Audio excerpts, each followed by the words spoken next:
What is up, you guys, and welcome back. So today's video, I wanted to talk to you guys about something very particular, specifically where there seems to be a lot of confusion within the actual government. Now, that being said, I want to talk to you guys about two different types of disability. One of them being the SSDI with the Social Security benefits, and the other one is SSI. Now, these two alone are where the majority of you quite don't understand what the difference is when it comes down to the different type of disability within the Social Security benefits. So let's break these two down. I hope you guys enjoyed this video. Don't forget to hit like and subscribe for more.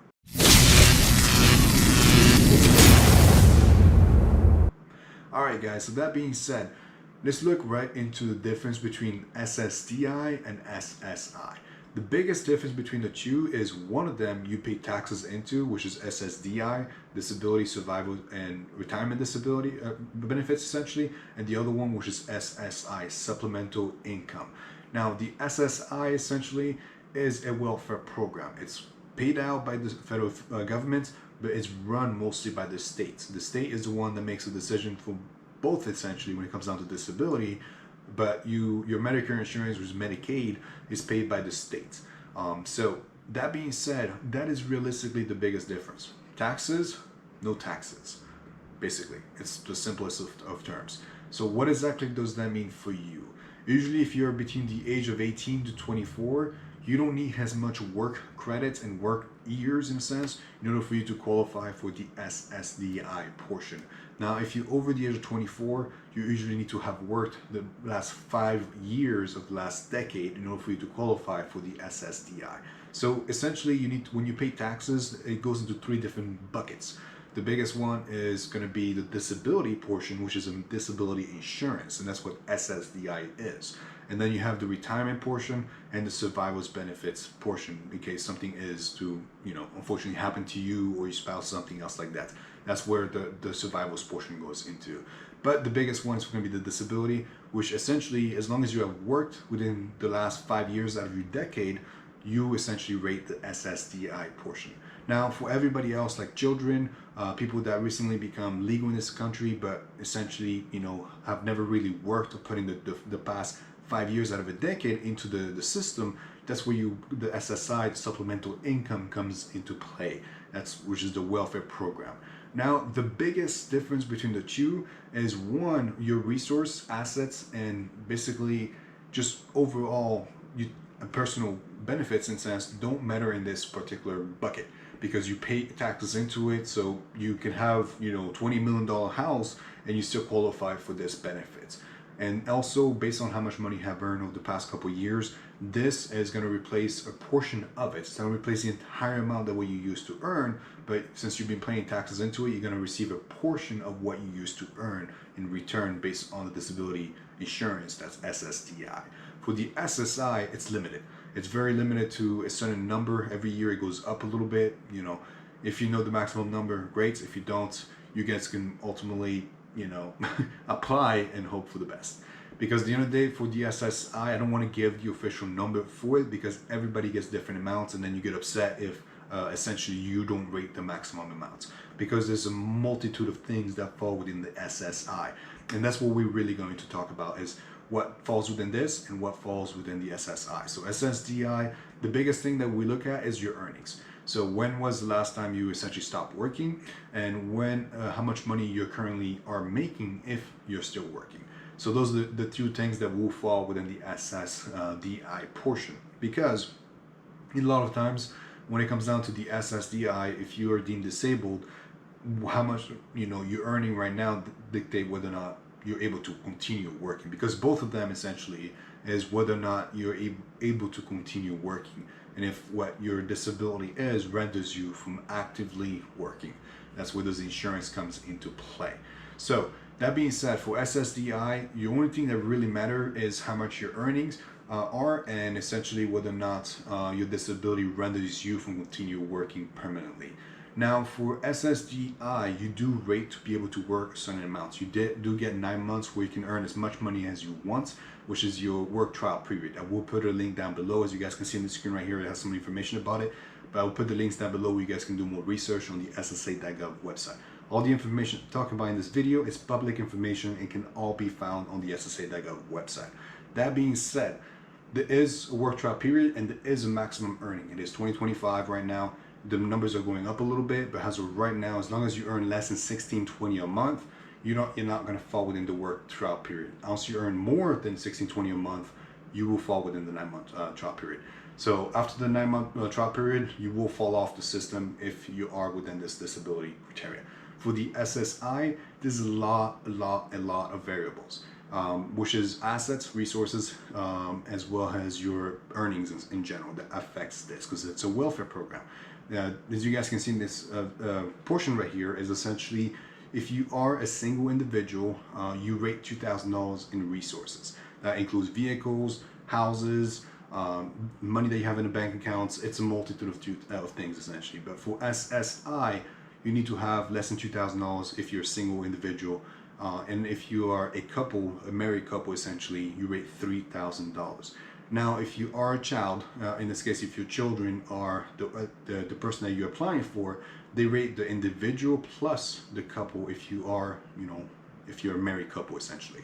So that's the biggest thing is that in this case, instead of just being $2,000 for the individual child, it's actually $5,000 because you have the individual child, which is $2,000, and then the parents coming in as a couple, $3,000. That's $5,000 in total. I know it's a lot of information. I'm just trying to be brief and provide you as much information and understanding as you guys can.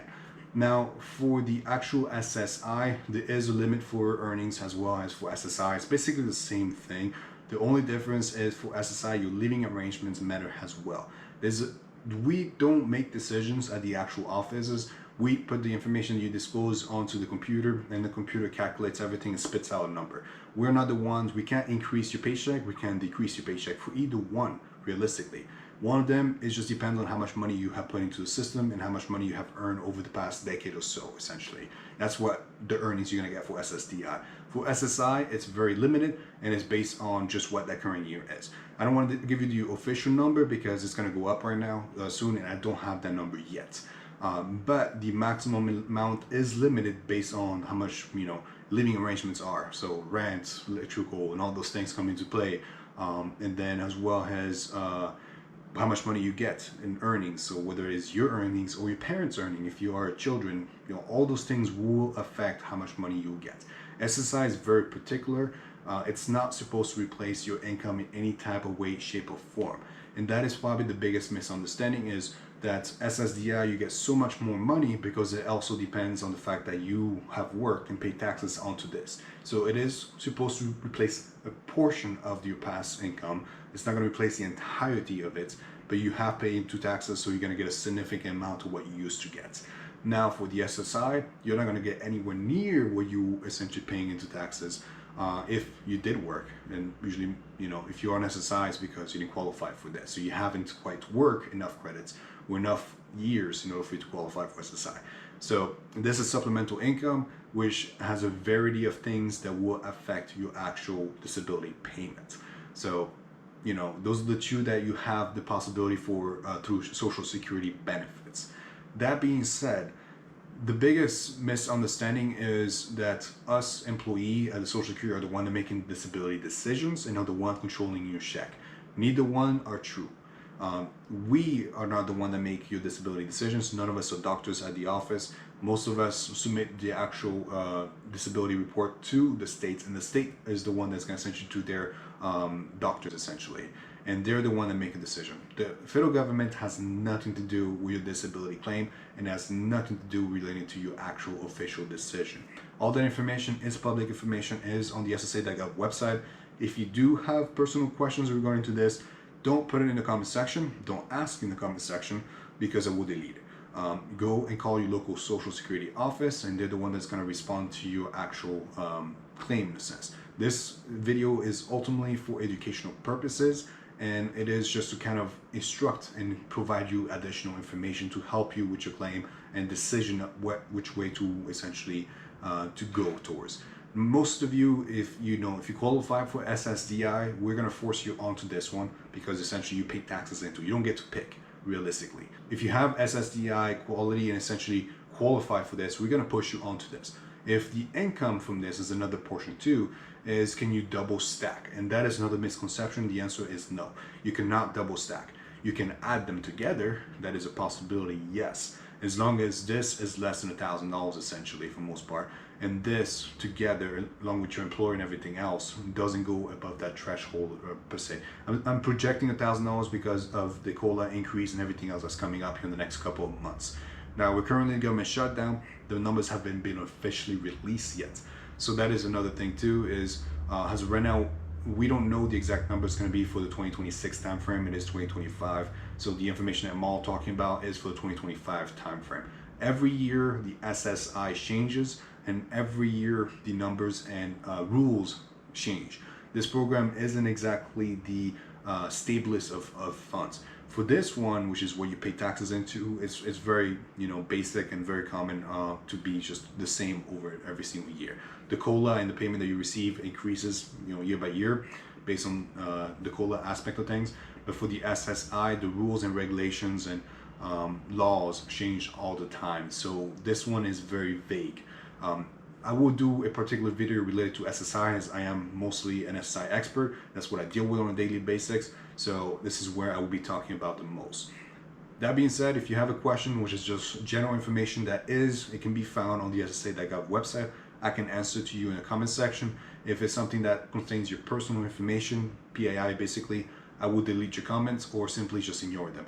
If I get too many personal questions and personal information questions, I will shut down the actual comment section. So be aware of that, okay?